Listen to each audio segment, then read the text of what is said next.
Hi friends, welcome to taste of Amma Samayal. இன்றைக்கி என்னென்னு பார்த்தீங்கன்னா, இந்த சோயா இருக்குல்லங்க, இதை வச்சு தான் ஒரு ஐட்டம் பண்ணேன். சைட் டிஷ்னு சொல்லலாம், இல்லை ஸ்நாக்ஸாகவும் கொடுக்கலாம் பசங்களுக்கு. சில குழந்தைங்க பார்த்தீங்கன்னா சோயாவே பிடிக்காது. நான் இந்த பிரியாணிலலாம் போடுவேன், ரொம்ப நல்லாயிருக்கும். அதுவே சில பசங்க என்ன பண்ணுவாங்க, எடுத்து வச்சுருவாங்க பிடிக்காதுன்னு சொல்லிட்டு. ஆனால் இந்த மாதிரி செஞ்சு கொடுங்களேன், சாப்பிடாத குழந்தைங்க கூட சாப்பிடுவாங்க. நிஜமாக அவ்வளோ டேஸ்ட் நல்லாயிருக்கும். இது என்ன பண்ணின்னு பார்த்தீங்கன்னா, 10லேருந்து 15 நிமிஷம் ஹாட் வாட்டரில் போட்டு வச்சுட்டு, நல்லா இது மாதிரி பிழிஞ்சு எடுத்துகிட்டு, திரும்பி சில் தண்ணியிலையும் அது மாதிரி ஒரு 3-4 தடவை நல்லா வாஷ் பண்ணி எடுத்துக்கலாம். அப்போ தான் பார்த்தீங்கன்னா சோயா ஸ்மெல் ஒரு மாதிரி இருக்கும் இல்லையா, அது போகும். அதனால் நல்லா கழுவிடணும் எப்பொழுதுமே. நம்ம எதில் பிரியாணியில் சேர்க்குறதா இருந்தாலும் சரி, இல்லை கிரேவிலனாலும் சரி, நல்லா வாஷ் பண்ணி எடுத்துட்டிங்கன்னா சூப்பராக இருக்கும். அதுக்கப்புறம் அதில் இஞ்சி பூண்டு பேஸ்ட்டு, கொஞ்சம் மிளகு, அப்புறம் உப்பு, மஞ்சத்தூள் எல்லாமே உங்களுக்கு என்ன வேணுமோ, அந்த கரம் மசாலா வேணால் கரம் மசாலா சேர்த்துக்கோங்க. இது நல்லா மிக்ஸ் பண்ணி விட்டுடலாம். இது மாதிரி மிக்ஸ் பண்ணிவிட்டு ஒரு 20 மினிட்ஸ் அப்படியே ஊற வச்சிடலாம். அதுக்கப்புறம் தவாவில் இது மாதிரி எண்ணெய் சேர்த்துட்டு அதில் போட்டு நல்லா ஃப்ரை பண்ணி எடுத்துக்கோங்க. சாப்பிட்றதுக்கு பார்த்தீங்கன்னா, அந்த 65 அதாவது என்ன சொல்கிறது, சிக்கன் 65லாம் இருக்கும்லங்க, அதே மாதிரி இருக்குது. நான் ஃபஸ்ட் டைம் இது செய்யும்போது யோசித்தேன், எப்படி ட்ரை ஆகிடுமா ஒரு மாதிரி அப்படின்னு நினச்சிட்டு இருந்தேன்.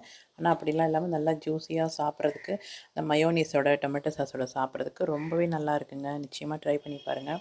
இப்போ ஸ்நாக்ஸ்லாம் பசங்க கேட்குற டைமில் ஒரு 10 நிமிஷத்தில் இது செஞ்சிடலாங்க. ஈஸி தான், ஹெல்த்தியான ஐட்டம் கூட இல்லையா? அதனால் நிச்சயமாக ட்ரை பண்ணி பாருங்கள். இங்கே பாருங்கள், முடிஞ்சிருச்சு ஃப்ரை. ஒரு 10 நிமிஷம் தானே, அது உங்களுக்கு ஈஸியாக வெந்துடும். இங்கே பாருங்கள், ட்ரை ஆகாமல் நல்லா சாஃப்டாக இருக்குது பார்த்தீங்களா? இது அந்த மயோனீஸோட சாப்பிடும்போது ரொம்ப டேஸ்ட்டாக இருந்தது. இப்போ முடிச்சாச்சு. சும்மா ஒரு கைப்பிடி அப்படியே ஊற வச்சாலே போதுங்க. 10 நிமிஷத்தில் செஞ்சு முடிச்சிடலாம். பசங்களுக்குமே ரொம்ப பிடிச்சிருக்கு. ஆக்சுவலி ட்ரையாக இருந்தால் எனக்கு அவ்வளோ டேஸ்ட் பிடிக்காது. ஆனால் இது பார்த்திங்கன்னா நல்லா இருந்துச்சு. மயோனீஸோட சாப்பிடும்போது டேஸ்ட் சூப்பராக இருந்துச்சு. டொமேட்டோ சாஸ் பிடிக்கிறவங்க அது கூடயே சாப்பிட்லாம். இந்த மாதிரி எடுத்து சாப்பிட்டிங்கன்னா சூப்பராக இருக்கும். இது வந்து நான் குட்டி குட்டியாக இருக்கும் இல்லையா, அந்த சோயா. உங்களுக்கு பெருசு எனக்கு பிடிக்கும்னா அந்த பெரிய சோயாலையும் செஞ்சு பாருங்கள். அப்படியே 65 தாங்க டேஸ்ட். நம்ம இந்த மாதிரி ஃப்ரைடே ஏதாவது சாப்பிடாத விரதம் நல்லா இருக்குல்ல, அந்த டைமில் இது மாதிரி செஞ்சோன்னு வச்சுக்கோங்களேன், இருக்கிற இடம் தெரியாமல் காலி ஆகிடுங்க. அந்தளவுக்கு நல்லாயிருக்கு டேஸ்ட்டு. நானே ஃபஸ்ட் டைம் வந்து இந்த யூடியூப்பில் தான் பார்த்துட்டு செஞ்சேன். சூப்பராக இருந்தது. உங்கள் கூட ஷேர் பண்ணியிருக்கேன். உங்களுக்கு செஞ்சு பார்த்துட்டு பிடிச்சிருக்கான்னு சொல்லுங்கள். பிடிச்சிருந்ததுன்னா லைக் பண்ணுங்கள், ஷேர் பண்ணுங்கள். என்னுடைய சேனலுக்கு சப்போர்ட் பண்ணுங்கள். இதே மாதிரி என்னுடைய சேனலில் குக்கிங் வீடியோஸ் இருக்குது, ஷாப்பிங் வீடியோஸ்லாம் இருக்குது ஃப்ரெண்ட்ஸ். பார்த்துட்டு எப்படி இருக்குன்றதையும் கமெண்ட்டில் சொல்லுங்கள்.